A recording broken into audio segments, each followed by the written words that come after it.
அருகே சரக்கு ரயிலில் தீ விபத்து ஏற்பட்டிருக்கும் நிலையில் அமைச்சர் நாசர் நேரில் சென்று அங்கே ஆய்வு மேற்கொண்டு வருகிறார். அந்த காட்சிகளை பார்த்து வருகிறோம். திருவள்ளூர் அருகே சரக்கு ரயிலில் தீ விபத்து ஏற்பட்டு அந்த வழியாக செல்லக்கூடிய அனைத்து ரயில்களும் நிறுத்தப்பட்டிருக்கின்றன. இந்த நிலையில் சற்று முன்னர் மாவட்ட ஆட்சியர் நேரில் சென்று ஆய்வுப் பணிகளை மேற்கொண்டிருந்த நிலையில் தற்போது அமைச்சர் நாசரும் நேரில் சென்று ஆய்வு மேற்கொண்டு வருகிறார். அந்த காட்சிகளை பார்க்கிறோம். இது ஒரு புறம் இருக்க, இந்த தீ விபத்து தொடர்பாக தென்னக ரயில்வே தரப்பில் விளக்கமும் அளிக்கப்பட்டிருந்தது. தொடர்ந்து அந்த பகுதியில் இந்த தீயை அணைக்கும் பணியானது நடைபெற்று வருகிறது. NDRF படையினரும் அங்கே விரைந்து செல்லக்கூடிய வேளையில் அமைச்சர் நாசர் தற்போது களத்திற்கு நேரில் சென்று ஆய்வு மேற்கொண்டு வருகிறார். அந்த காட்சிகளையும் நாம் அண்மை செய்தியாக பார்த்து வருகிறோம்.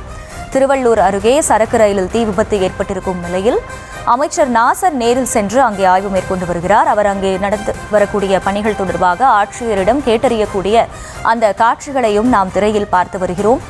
தீயை அணைக்க எடுக்கப்பட்டுள்ள ஏற்பாடுகள் குறித்து அமைச்சர் நாசர் அங்கே கேட்டறிந்து வருகிறார்.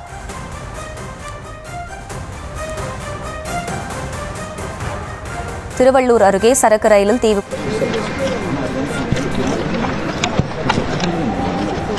இன்று காலை சரியாக 5:30 மணிக்கு ஒரு கோர சம்பவம். IOCSலேருந்து கிளம்பி வருகின்ற ஜோலார்பட்டி நோக்கி செல்கின்ற ஆயில் நிலையத்தை சென்ற வேகன் எதிர்பாராத விதமாக இன்ஜினுக்கு பக்கத்தில் இருக்க 2 பொட்டியும் எரிஞ்சிருச்சு. அதன் விளைவாக மீதி பொட்டியெல்லாம் அங்கே மொத்தம் 52 பாக்ஸஸ், மொத்தம் 52. இது ஒரு வேகன் 54 டன்னு அதனுடைய வெயிட்டு. ஆக மீதி வேன்லாம் காப்பாற்றிட்டாங்க. மீதி இருக்கக்கூடிய வேகனில் பார்த்தீங்கன்னாக்கா 10 எரிஞ்சு ஒரு 4 பாக்ஸ் 5வது வேகன் 10 எரிகிறது. இதை அறிந்தவுடன் மாவட்ட ஆட்சித்தலைவரும் அதை போன்று நம்முடைய மாவட்ட காவல்துறை கண்காணிப்பாளரும் அதே போன்று தீயணைக்கும் பணிகளும் வெகு விரைவாக இங்கு அதை அணைக்கும் பணியை மேற்கொண்டிருக்கின்றார்கள்.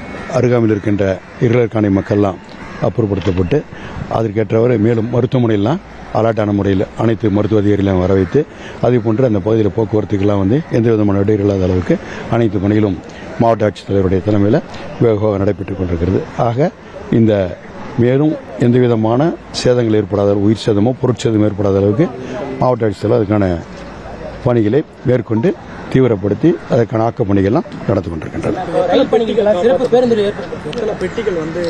52 பெட்டி மொத்தம் 5 பாக்ஸ் 5 வேகன் எரியுது. 4 எரிஞ்சிருச்சு, 1 எரிஞ்சிட்டு இருக்கு. மீதி இருப்பதெல்லாம் பார்த்தீங்கன்னா முடிஞ்ச அளவுக்கு டிஸ்டன்ஸ் உள்ளதெல்லாம் கழட்டி எடுத்துகிட்டு போயிட்டாங்க. ஒரு கிலோமீட்டருக்கு அந்த பக்கம், ஒரு 1/2 கிலோமீட்டருக்கு அந்த பக்கம் பெட்டி வச்சுட்டாங்க. மீதி பெட்டிகளை மேனுவல்லாம் அவங்க கழட்டி எடுத்துகிட்டு அது மேலும் அது கொண்டு மேலும் வராத அளவுக்கு தீயணைப்பு துறையினால் அந்த வேக்சின் சொல்லுவாங்க, அதையும் தெரிவித்து அது மேலும் இது வராத அளவுக்கு பரவாத வண்ணம் பொறுத்தவரை மேற்கொள்ளப்பட்டு மாவட்ட ஆட்சியில் அதுக்கான உத்தரவு பிறப்பிக்கப்பட்டு அந்த பணிகள் எல்லாம் மேற்கொண்டிருக்கின்றன. காலை இது அறிந்த மாண்புமிகு தமிழக முதல்வர் எங்களுக்கு விரைவு சென்று அந்த பணிகளை மேற்கொள்ள சொல்லி உத்தரவிட்டார்கள். அந்த பணி நடந்துட்டு இது முதல்ல முடிஞ்சதுக்கு அப்புறம் சம்பந்தப்பட்ட அதிகாரிகளை தொடர்பு கொண்டு அதுக்கப்புறம் பதில் சொல்லுவோம். ஏன்னா அது டிரான்ஸ்போர்ட்ல சொல்லிட்டாங்க. அதுக்கான பணிகள் மேற்கொள்ளப்பட்டிருக்கு. மேலும் சுத்தி வட்டாரத்தில் இருக்கக்கூடிய தீ மேலும் அக்கம்பக்கம் இங்கே பரவாமல் இருப்பதற்கு தீயணைப்பு துணையெல்லாம் அனைத்து பக்கமும் அவர்களுடைய அலர்ட் செய்யப்பட்டு அவங்கள தயார் நிலையில் இருந்துட்டு இருக்கிறாங்க. ஆக மீட்பு பணி மிக தீவிரமாக நடந்து கொண்டிருக்கிறது.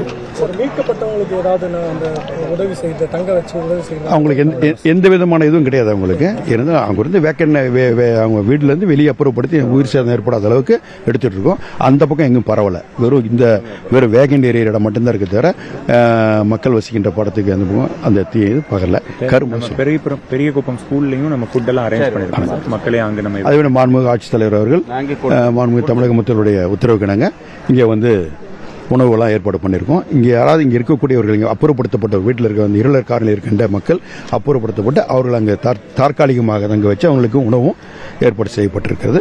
மருத்துவ வசதி ரெடியாக அலர்ட்டாக இருக்காங்க எல்லாரும். எந்த விதமான மேற்கொண்டு எந்த விதமான இது நடக்கக்கூடாதுன்ற அளவுக்கு நம்ம மாண்புமிகு தமிழக முதல்வர் உத்தரவு போட்டு அந்த உத்தரவின் அடிப்படையில் பாதுகாப்பு பணிகள்லாம் வேகப்படுத்தப்பட்டு அதற்கான பணிகளை மாவட்ட ஆட்சியர் சரியான முறையில் செய்து கொண்டிருக்கின்றார்.